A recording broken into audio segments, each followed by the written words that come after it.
Angelica Anita. Okay. So, how does it feel na runner-ups kayo na binibili ko 2016? It's very overwhelming po to be part of the winners. Especially because yung 40 girls pa lang po, the candidates were already all deserving to win the crown. Is this your first time sa... Yes po, it's my first time. Wow, first time, tapos runner-up agad. So I suppose mga second, third time, may corona na. Sana second, wala na third. Diba? Ikaw, Jen? It feels like I already won a crown. Kasi nga, same kami, first timer. First timer, yes, okay. And we're too young then to join the pageant. Okay. So yun, we're both fresh graduate. Isa siya, and then yun. So ano yung feeling, di ba, nung I was reading the candidates, marami sa kanila is second, third timer na and all that. So, during the pageant proper, medyo, ano ba kayo?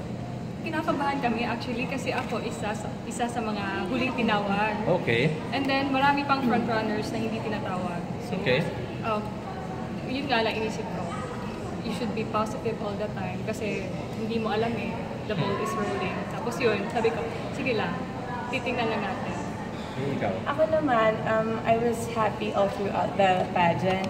No start pa nga, parang iniisip ko, why am I not nervous at all? Parang ganun, parang, Angel, you're weird, be nervous, ganun.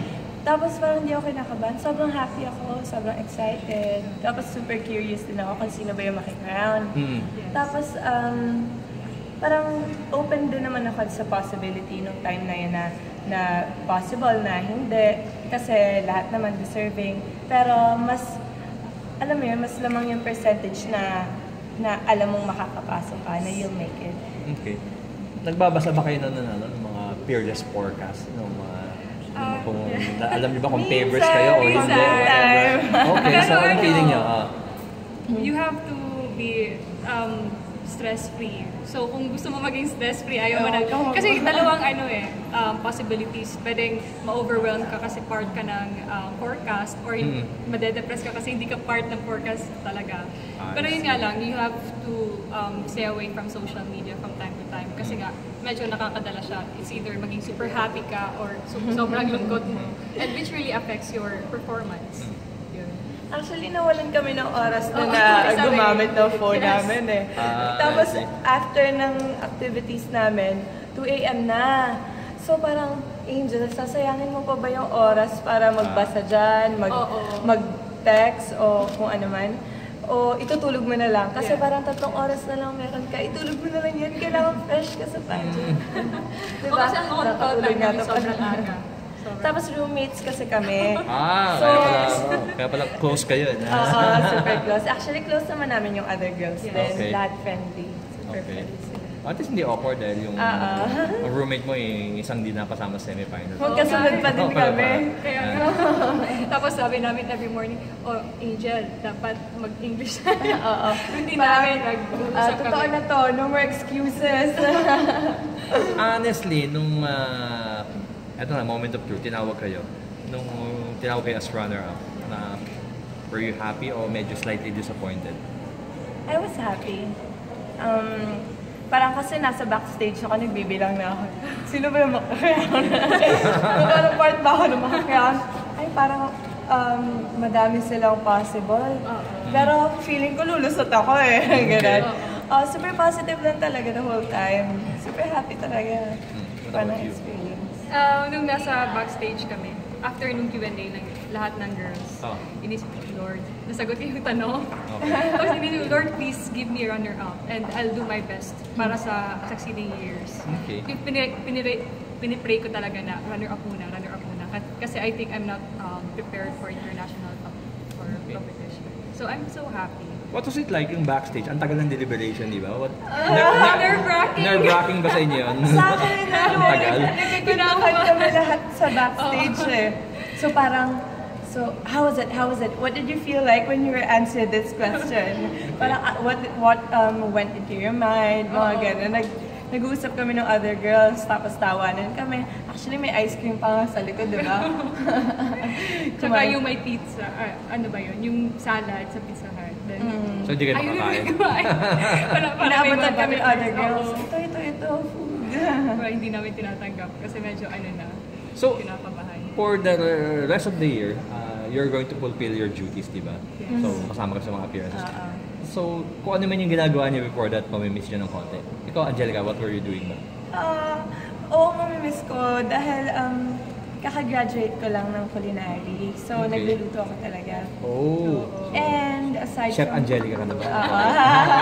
Yes, chef. Ah.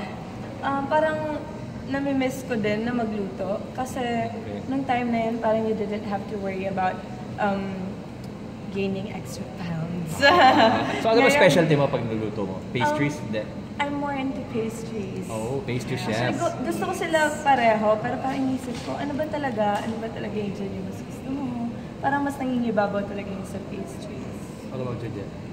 Fresh graduated. Okay. I'm from Davao. Okay. Tapos, graduate ako ng finance graduate ako ng Ateneo de Davao Okay. University. So, right after ng graduation ko, last April, Okay.